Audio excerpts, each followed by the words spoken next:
What's up everyone, welcome back to my channel. I just released my first track and it's out now on all of these platforms, so make sure to go and check it out. It took me close to 3 months to complete this video because it follows the entire creational process of this project, from recording, to mastering, to brainstorming, to editing, to uploading, and a bunch of other important points that played a big role. To structure it and make it easier to watch for you guys, I've divided this video into chapters. You can access those through the description, or usually YouTube should pick them up automatically as well. If you don't do music yourself and you have no idea how much work and effort actually goes into a release, this video should definitely give you a better idea of that. So I hope you guys enjoy and it's interesting to watch.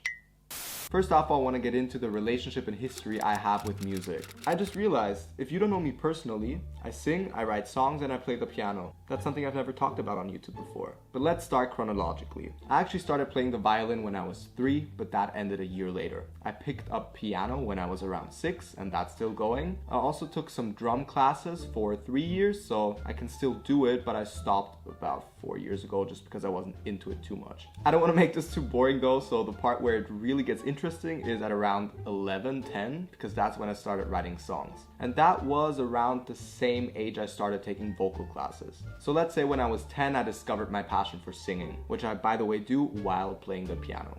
As I got into writing songs, the idea of me recording a couple of tracks or an album at some point became more and more realistic. And with the help of my vocal coach, I was pretty much on track to potentially turn my passion into a profession at some point. And the older I got in the timeline, we're now at age 14, I'm only 19 now, so I don't want to make this sound like I'm telling my whole life story. I kind of realized that I needed to take matters into my own hands. So when I was 14, 15, I started to research and I started contacting a couple of international producers. Of course, only a few of them got back to me, but in 2017, 18, I did work with 2 producers on my original songs. In fact, 2 of them were completely done by 2019, I think, but I never actually ended up releasing them. Now here's my issue. I come from a small city in a small country in Central Europe, so the chances of having enough exposure and a fair chance in the music industry are little to none. At this point, I was 16 years old, by the way. However, at that time, it was my biggest dream to become a professional singer. Just like so many other people with a musical talent, I saw myself traveling the world, touring. I wrote songs about every difficult situation I have. I really loved what I was doing. And having this feeling of being restricted just because of where I come from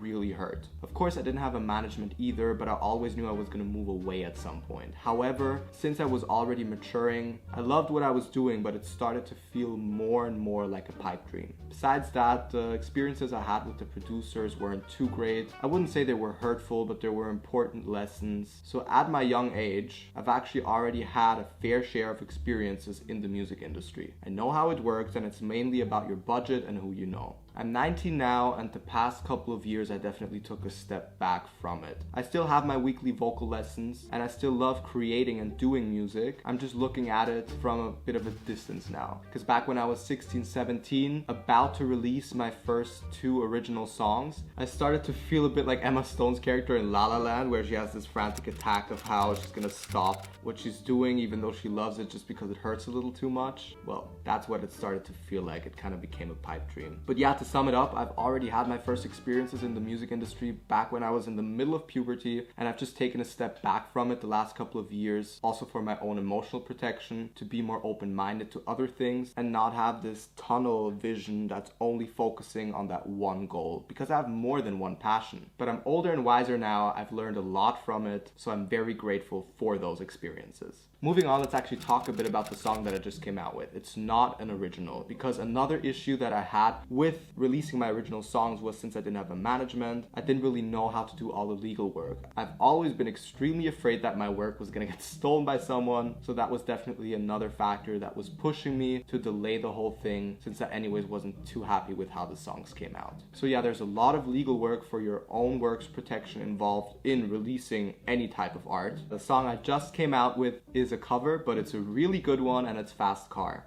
For the audience members of my generation, Fast Car was not written by Jonas Blue or Justin Bieber or any other people that covered it because the song was covered a lot. It is actually a song from the 80s, written and performed by Tracy Chapman. The original is very lulling, very relatable, and I constantly sing cover songs with the piano also for my own practice. I mean, that's part of it. And when I first tried that song out in, I think it was November 2021, my vocal coach told me that there's something very special when I sing this song. I have to say, before I even tried it, I knew that I could identify very well with the song because it is about escaping a certain place. It is about growing, following your dreams, and doing your own thing. And since it's acoustic, it all has a bit of a melancholic vibe, but I love that. And it's probably one of the few songs I've covered that I can identify with as well as with an original. So yeah, my version of Fast Car is also acoustic, and I'm the one who's playing the piano and I'm the one who's singing. There isn't really much more in there, but I'm very proud of how it turned out, and I'm super excited to show you guys how the recording went down.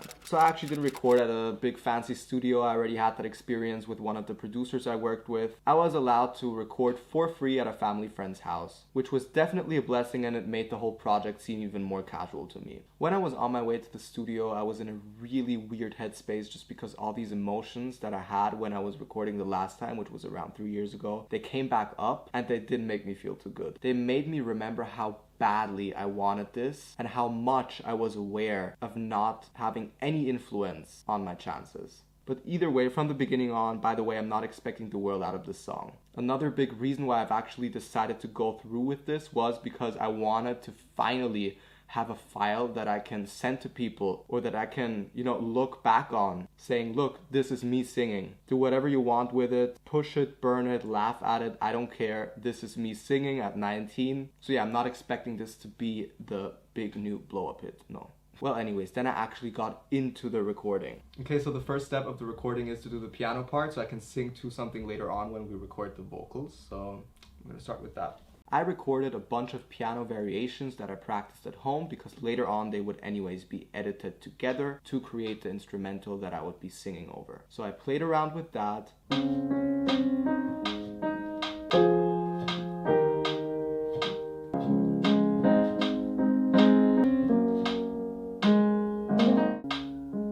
And then when the instrumental recordings were done, we moved on to the vocals.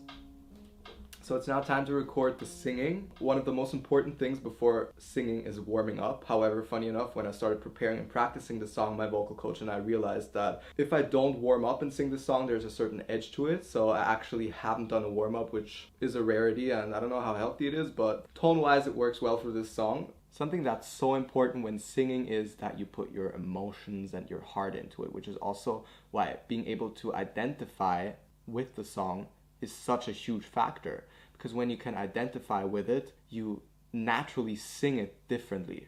And the more you record, the more you get into it, the more creative you get, the more little parts you pinpoint to replace, to do again, to speed up, to slow down, to improvise at. It's really such a beautiful creational process. I'm pretty sure you guys know that, but if you don't, here's me telling you.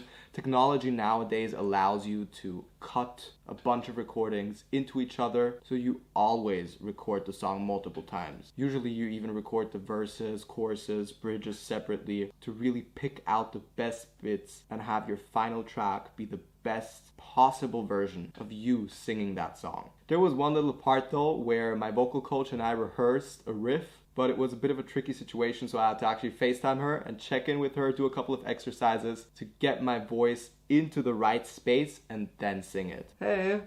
Keep on driving, baby, keep on driving. That one, just pressing a little bit, so go, yeah, yeah, yeah, back. And now give me a better. And now I can't even put into words how grateful I am to have her. She has not only helped me shape my voice, but without her, I wouldn't be the person I am today. Keep on driving, baby. Keep on driving, baby. So yeah, moving on, my vocal coach and her team took care of the mixing and the mastering, and we had a couple of feedback rounds. We brainstormed about potential things we could add, certain things we can replace or remove, and when I then got the final version mastered and all ready, I was really happy with it, and I was really, really proud. Another important point in the whole creational process was having a cover art. A cover art is a little image you see next to the song. And since I do visual art as well, I thought might as well draw something.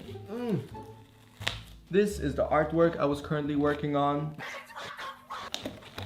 I started off by sketching with pencil and then mainly sticking to my usual charcoal but incorporating a bit of chalk pastels. But yeah, here it is. This is the original cover art of Fast Car. I mean, you can see it digitally, but this is the actual piece. As you can see, it has a car and some features of a fantasy landscape. So if you know this is a typical piece I would do, also stylistically, it looks like I made it.